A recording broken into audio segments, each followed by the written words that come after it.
Students, स्वागत करता हूं इस लेक्चर में। तो इस लेक्चर में हम लोग स्टार्ट करेंगे बायोलॉजिकल क्लासिफिकेशन। ओके, तो बायोलॉजिकल क्लासिफिकेशन देखो तो बहुत ही एक इम्पॉर्टेंट चैप्टर है तुम लोग का क्लास 11 के लिए। ओके, क्लास 11 के लिए बहुत ही एक इम्पॉर्टेंट चैप्टर है और जो नीट दे रहे हैं वो लोग के लिए ये एक बेस चैप्टर है, तो इसको तो हम लोग स्किप कर ही नहीं सकते। सो ये तुम लोग का एक बेस बनाएगा। So let's start. ओके, तो देखो बायोलॉजिकल क्लासिफिकेशन, तो हम लोग जो लोग लिविंग वर्ल्ड चैप्टर नहीं देखे हो प्लीज़ पहले लिविंग वर्ल्ड चैप्टर को रेफर करना। ओके, तो बेसिकली बायोलॉजिकल क्लासिफिकेशन ये टर्म का मतलब क्या है। ओके, सो क्लासिफिकेशन मतलब डिवीजन करना, हाँ, या ग्रुपिंग कर देना। तुम लोग का स्कूल में भी बहुत सारा सेक्शन रहता है या हाउसेस रहता है, suppose red house, blue house, green house, yellow house, ऐसे ऐसे रहता है हाउस। तो सिमिलरली बायोलॉजिकल या लिविंग जो ऑर्गेनिज्म है उसको भी ना बहुत सारा साइंटिस्ट ने, मतलब जो साइंटिस्ट ये क्लासिफिकेशन का काम किया है थ्रू आउट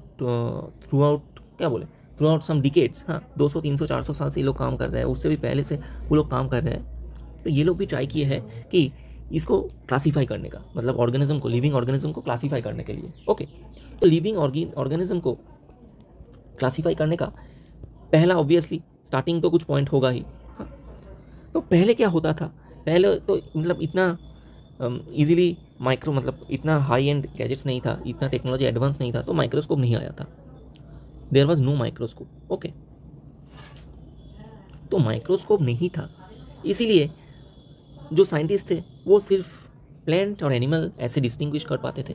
ओके, देखो, और हाँ, जो लोग नीट दोगे वो लोग जानते हो कि एनसीईआरटी कितने मायने रखता है। तो देखो, पहले देखो, since the dawn of civilization there have been many attempts to classify living organisms. तो बहुत सारे अटेम्प्ट्स हुए हैं लिविंग ऑर्गेनिज्म को क्लासीफाई करने के लिए।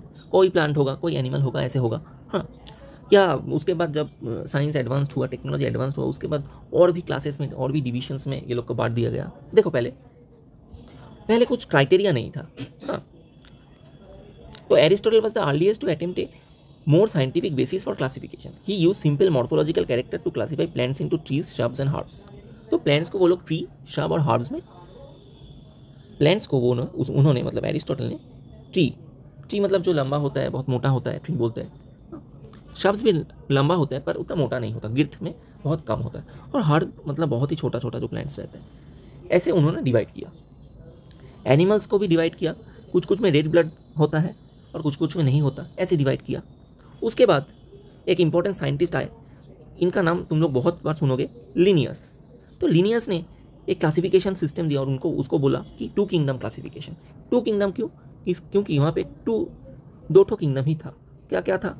एक प्लांट और एक था एनिमल। ओके, प्लांट और एनिमल में उन्होंने डिवाइड किया। Next, this system did not distinguish between the eukaryotes and prokaryotes. Obviously ये जो सिस्टम था, हाँ, एक बेस था, बोल सकते हो, मतलब यही फर्स्ट एक सिस्टम था ऐसे साइंटिफिकली एक डिवीजन ले आने का। तो वो जो कौन किया था, वो किए थे लिनियस ने। ओके, लिनियस ने किए थे वो।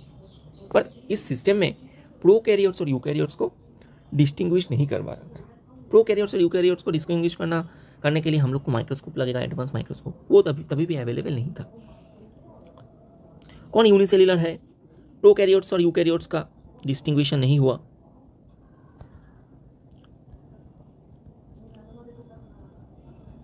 कौन यूनिसेल्युलर है, कौन मल्टीसेल्युलर है, वो भी डिस्टिंग्विश नहीं हुआ। यूनिसेल्युलर मतलब जानते हैं हम लोग सिंगल सेल, और मल्टीसेल्युलर मतलब जानते हैं हम लोग मोर देन सेल, हाँ, एक सेल से ज़्यादा।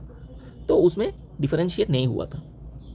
कौन फोटोसिंथेटिक है, कौन नॉन फोटोसिंथेटिक है, वो भी डिफरेंस नहीं आया था क्लासिफिकेशन ये सिस्टम में। तो मतलब इसमें ये जो क्लासिफिकेशन सिस्टम था ना, इसमें बहुत डिस्क्रिपेंसीज था, ऑब्वियसली डिस्क्रिपेंसीज था।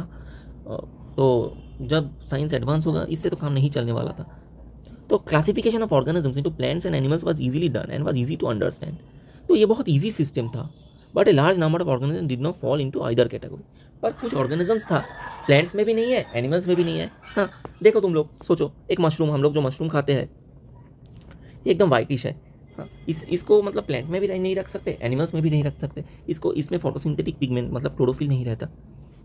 तो ये जो 2 किंगडम क्लासिफिकेशन सिस्टम था, it was not continued. Okay, और एक चीज़, प्रोकैरियोट्स क्या है और ये यूकैरियोट्स क्या है, ये लोग जानते हो। प्रोकैरियोट्स मतलब प्रिमिटिव न्यूक्लियस, मतलब जिस ऑर्गेनिज्म में न्यूक्लियस, ट्रू न्यूक्लियस एब्सेंट होता है, और यूकैरियोट्स मतलब जिसके पास ट्रू न्यूक्लियस रहता है। ओके, तो इजी है। अब देखो, बाहर का मॉर्फोलॉजी देख के ये लोग तो बोल सकते हैं, मतलब हम लोग इजीली डिस्टिंग्विश कर सकते हैं बाहर का मॉर्फोलॉजी देखते हैं, मतलब जिस चीज़ को हम लोग आई से देखते हैं वो देख के हम लोग अलग कर सकेंगे कौन है प्लांट, कौन है animal. With eye we can see and distinguish plants and animals. वो मतलब एक क्लास 5 का लड़का भी कर लेगा, पर कुछ ऑर्गेनिजम्स था जिसको हम लोग मतलब माइक्रोस्कोप कभी ने देख ही नहीं पाएंगे, तो उसको कैसे कैटेगराइज करोगे? ऑब्वियसली इसमें बहुत डिस्क्रिपेंसी था तब। ये सब तो इस जो क्लासिफिकेशन में ये सब मतलब बोला ही नहीं गया था। अब देखो, cell structure, nature of wall, मतलब सेल वॉल कैसा होगा, सेल का स्ट्रक्चर कैसा होगा। हाँ, तो ये सब बहुत इंपॉर्टेंट क्राइटेरिया चला आया, that was also needed for the classification. Methods of reproduction, evolutionary relation, हाँ, ये सब भी इंपॉर्टेंट था क्लासिफिकेशन करने के लिए। सिर्फ प्लांट है या एनिमल जानना काफ़ी नहीं होता। हाँ, मतलब कैसे तुम एक चीज़ मतलब एक लिविंग ऑर्गेनिज्म प्लांट है या एनिमल है कैसे समझते हो? देख के कि एक एनिमल मूव कर सकता है और प्लांट मूव नहीं कर सकता। पर कुछ इंपॉर्टेंट कैरेक्टरिस्टिक्स आ जाता है हम लोग जब क्लासिफिकेशन करते हैं। वो क्या क्या होता है? सेल का स्ट्रक्चर, हाँ, सेल वॉल है कि नहीं, ओके। न्यूट्रिशन का मोड क्या है? न्यूट्रिशन का मोड मतलब कुछ ऑर्गेनिजम्स अपने आप खाना बना सकता है, कुछ ऑर्गेनिज्म नहीं बना सकता, ओके।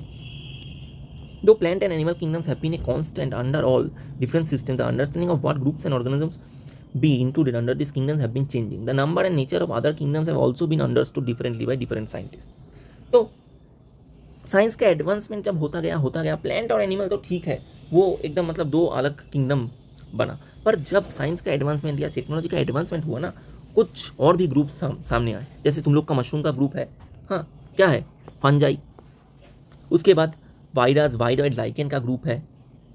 उसके बाद और भी है, तुम लोग का मोनेरा है, हाँ, प्रोटिस्टा है। ये सब लेके हम लोग डिस्कस करेंगे। तो देखो, जो सिस्टम अभी बहुत वाइडली यूज हो रहा है वो है 5 किंगडम क्लासिफिकेशन। कौन दिए थे 5 किंगडम क्लासिफिकेशन? ये क्लासिफिकेशन सिस्टम मतलब डिवीजन सिस्टम कौन दिया था? R.H. Whittaker ने दिया था। देखो, R.H. Whittaker, okay, R.H. Whittaker, ये बहुत इंपॉर्टेंट है जानना, डेट भी जानना इंपॉर्टेंट है, 1969 को, ओके। तो 5 तो किंगडम क्या क्या दिए थे उन्होंने? Monera, P for protista, F for fungi, P for plant, A for Animalia, P for Plantae, A for Animalia. तो समझ ही पाओगे कि मतलब मोनेरा और प्रोटिस्टा में डिफरेंस है, इसीलिए वो उसको अलग रखा। मोनेरा में और फंगस में भी डिफरेंस है, इसीलिए उसको अलग रखा गया। फंजाई और प्लांट में डिफरेंस है, प्लांट और एनिमल्स में डिफरेंस है।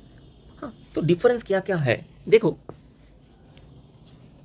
तो उन्होंने जो सिस्टम यूज़ किया ना क्लासिफिकेशन करने के लिए, cell structure, body organization, mode of nutrition, reproduction, ये सब। मतलब सपोज देखो, मोनेरा और प्रोटिस्टा में क्या डिफरेंस है? उन्होंने देखे कि सेल टाइप मोनेरा का प्रोकैरियोटिक होता है, मतलब मोनेरा में न्यूक्लियस एब्सेंट रहता है, माइनस लिख दिया एब्सेंट, ओके।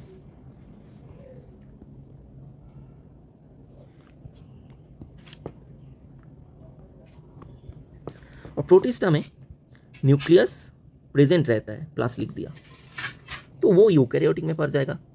फंजाई भी यूकैरियोटिक है, प्लांटी भी यूकैरियोटिक है। अब देखो, अब ये जानना इंपॉर्टेंट हो जाता है। तो मोनेरा वो तो कर सकते थे कि हाँ ठीक है, दो ही किंगडम रखूंगा, एक होगा मोनेरा और एक होगा प्रोटिस्टा, क्योंकि देखो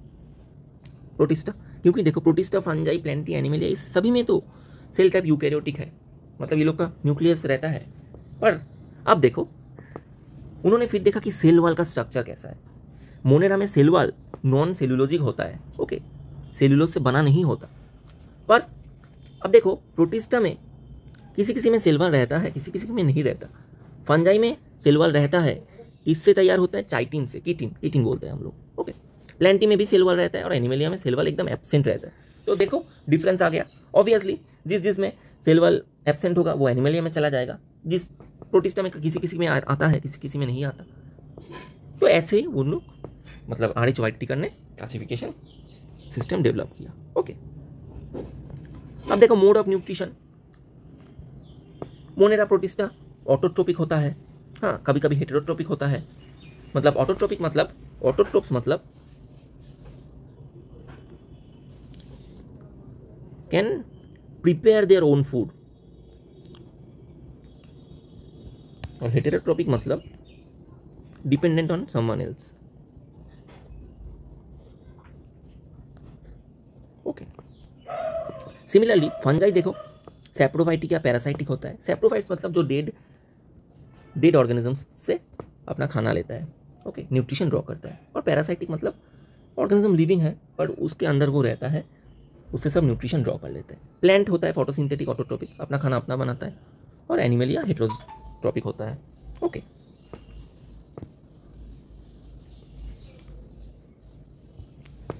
तो गया ये फेज। अब देखो the 3-domain system has also been proposed that divides the kingdom Monera into 2 domains, leaving the remaining eukaryotic kingdoms into a 3rd domain and thereby a 6 kingdom classification. Okay, तो देखो क्या हुआ था, एक 3-domain सिस्टम भी develop हुआ था, हाँ, जिसमें मोनेरा जो है ना, मोनेरा एक किंगडम है जिसमें बैक्टीरियाज रहता है, यूनिसेलुलर ऑर्गेनिजम्स रहता है, ब्लू ग्रीन एल्गी रहता है, ये सब मोनेरा में रहता है। तो मोनेरा को ना 2 किंगडम में क्लासिफिकेशन कर दिया। तो ऑब्वियसली मोनेरा को सपोज टोटल हम लोग का 5 किंगडम था। क्या क्या देखे 5 किंगडम, मोनेरा नंबर 1 सोचो, protista number 2, fungi number 3, plenty number 4 और एनिमलिया नंबर 5। तो मोनेरा हो जाता है हम लोग का सिर्फ प्रोकैरियोट, बाकी सब यहाँ पे यूकैरियोट्स है। ओके, यूकैरियोट है। तो अब ये जो मोनेरा का फिर से डिवीजन हुआ, 2 डिवीजन हुआ। ओके, यू बैक्टीरिया और आर्की बैक्टीरिया वो लोग को बोलते हैं, वो लोग हम बाद में पढ़ेंगे। तो इसमें 2 डिवीजन हो गया, तो यहाँ पे क्या होगा, 1 2 और यहाँ पे 4, टोटल 6 किंगडम हो गया। हाँ, तो ये सब हम लोग बाद में पढ़ेंगे, नया नया चीज़ है, आस्ते आस्ते जाएंगे। तो पहले हम लोग 5 किंगडम क्लासिफिकेशन देखेंगे, हाँ कैसे हुआ था, क्या क्या था है ऑर्गेनिज्म, इसमें हम लोग देखेंगे। ओके, तो देखो earlier classification systems included bacteria, blue green algae, fungi, mosses, ferns, gymnosperms and the angiosperm under plants। पहले क्या होता था, इस सब को बैक्टीरिया बोलो, ब्लू ग्रीन एल्गी बोलो, फंजाई बोलो, मॉस बोलो, फर्न बोलो, सबको हम लोग प्लांट में रखते थे। प्लांट में सबको रखते थे। प्लांट्स में हम लोग बैक्टीरिया को भी रखते थे, फर्न्स को भी रखते थे, जिम्नोस्पर्म्स को भी रखते थे, फंगस को भी रखते थे। क्यों फंगस को रखेंगे, कैरेक्टर बहुत डिफरेंट है। Okay, The character that unified this whole kingdom was that all organisms included had a cell wall in their cells।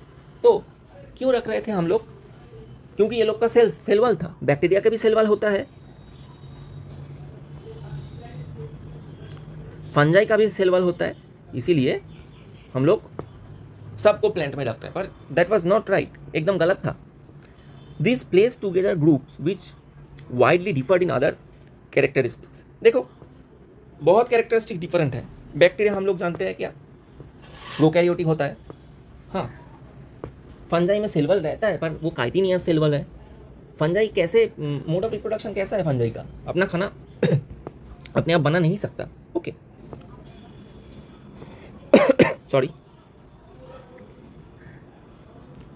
This placed together groups which widely differed in other characters. It brought together the prokaryotic bacteria and blue-green algae with other groups. तो सबको एक साथ लेके आ गया, prokaryotic को एक साथ, eukaryotic को एक साथ, फंजाई तो यूकैरियोटिक, सबको एक साथ। तो गलती था कुछ। यूनिसेलुलर के साथ देखो मल्टीसेलुलर को एक साथ कर दिया। The classification did not differentiate between heterotrophic group, fungi और ऑटोट्रोपिक मतलब अपना खाना अपना बनाता है, और एक जन मतलब फंगस तुम्हारा क्या बोले किसी और के ऊपर डिपेंडेंट है। हाँ, कैरेक्टरिस्टिक देखो वाल का भी डिफरेंस है, काइटिन रहता है जो बोला मैंने। ग्रीन प्लांट्स में क्या रहता है, सेलुलोजिक सेल वॉल, हाँ सेलुलोजिक सेल वॉल रहता है। When such characters were considered the fungi were placed in a separate kingdom. जब ये सब कैरेक्टर कंसिडर करवाया गया ना, तब फंजाई को एक सेपरेट किंगडम मिला।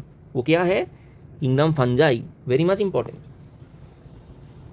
All prokaryotic organism were group together under kingdom Monera. सब जो प्रोकैरियोटिक थे तो उनको हम लोग मोनेरा में रख दिए। ओके, उनको हम लोग किंगडम मोनेरा में रख दिए। देखो, मोनेरा में रख दिए। याद रखने का चीज़ है कि किंगडम मोनेरा, इसमें क्या क्या रहता है? सब यूनिसेलुलर प्रोकैरियोट्स। यूनिसेलुलर मतलब सिंगल सेल्ड। ओके, प्रोकैरियोट्स मतलब प्रिमिटिव न्यूक्लियस, मतलब न्यूक्लियस ट्रू न्यूक्लियस नहीं है, सेल ऑर्गेनल्स नहीं है। ओके, और एक चीज़ देखो, ये तो गया। अब देखो किंगडम प्रोटिस्टा में हम लोग किस किस को रखते हैं। देखो, अच्छे से सुनने से, मतलब ये थोड़ा कॉन्सेप्ट नया है, नया चीज़ है, इसीलिए थोड़ा दिक्कत आता है, पर अच्छे से सुनने से बहुत ही आसान तरीके से क्लियर हो जाएगा। उतना कुछ नहीं है, उतना हार्ड नहीं है, क्वांटम फिजिक्स नहीं है। ओके, अब देखो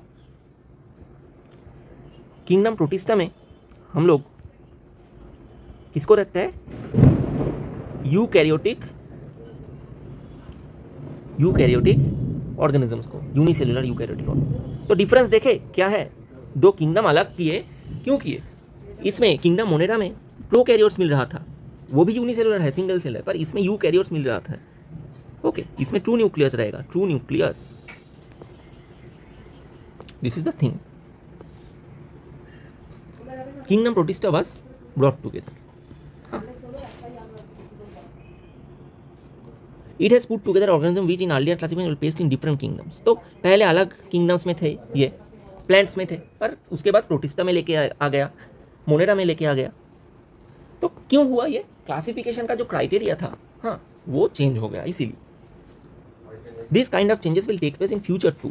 फ्यूचर में भी होगा, हाँ, फ्यूचर में भी ऐसा होगा, क्योंकि ओवर टाइम हम लोग और भी कुछ डिस्कवरी करेंगे, टेक्नोलॉजी डेवलप होगा, तो देखेंगे कि एक किंगडम में जो रख रहे थे, रेड हाउस में किसको रखते हैं? हाँ, स्कूल में तो ऐसे ही हो जाता है, पर सपोज तुम्हें बोला स्कूल में बोला गया कि जिसका 90 से 100 के अंदर मार्क्स है, उन स्टूडेंट्स का एक बैच बना लो। तो तुम लोग उन स्टूडेंट्स का एक बैच बना लोगे। तो नेक्स्ट डे कुछ और एक्स्ट्रा क्राइटेरिया दे दिया स्कूल ने, बोला कि 90 to 100 तो होना ही होगा। उसके बाद विद इन स्कूल का 5 किलोमीटर का रेडियस में रहना होगा, 5 किलोमीटर का रेडियस में रहना होगा। ओके, तो उसके लिए तुम क्या करोगे? उसके लिए ऑब्वियसली क्राइटेरिया चेंज हो गया। हाँ, कुछ जो पुराना लोग था वो अलग ग्रुप में चला जाएगा, पुराना दोस्त लोग। Okay, over time an attempt has been made to evolve a classification system which reflects not only for the morphological, physiological and reproductive similarities but also phylogenetic, that is based on evolutionary relationship। तो हम लोग जो characteristics जो develop कर रहे थे वो सिर्फ मॉर्फोलॉजिकल या फिजियोलॉजिकल या रिप्रोडक्टिव सिमिलरिटीज़ में नहीं है। मॉर्फोलॉजी मतलब आउटर कैरेक्टर्स को मॉर्फोलॉजी बोलता है। हाँ, एक प्लांट, इसका लीफ का साइज़ क्या होगा, लीफ कैसा शेप का होगा, ये सबको बोलते हैं मॉर्फोलॉजी। फिजियोलॉजिकल और रिप्रोडक्टिव सिमिलरिटीज़ में सिर्फ नहीं रहता। ये देखो, ये इवोल्यूशनरी रिलेशनशिप्स भी इंपॉर्टेंट होता है। तुम जब एक ऑर्गेनिज्म को क्लासीफाई कर रहे हो ना, हाँ, उसका ओरिजिन कैसे हुआ, हाउ इट ओरिजिनेटेड, ओरिजिन कैसे हुआ, उसके बाद कैसे वो through out the timeline develop किया, वो सब भी इंपॉर्टेंट हो जाता है। तो हम लोग इस चैप्टर में मोनेरा, प्रोटिस्टा, ये सब कुछ पढ़ेंगे, बहुत अच्छे से होगा। और हाँ, मैं ट्राई करूँगा एनसीईआरटी में ही जो है उसी को पढ़ाने का। ओके, क्योंकि ये मतलब बहुत फंडामेंटल एक चैप्टर है। ये जस्ट एक इंट्रोडक्शन था, तुम लोग बोल सकते हो। नेक्स्ट क्लास मतलब नेक्स्ट पार्ट में हम लोग मोनेरा और प्रोटिस्टा कंप्लीट कराएंगे। Okay, so thank you for watching. मेरे को लगता है कि तुम लोग इस जो वीडियो से बहुत अच्छा तुम लोग का नॉलेज गेन हुआ होगा। तो प्लीज़ मेरा चैनल को लाइक करो, सब्सक्राइब करो। Okay, thank you for watching.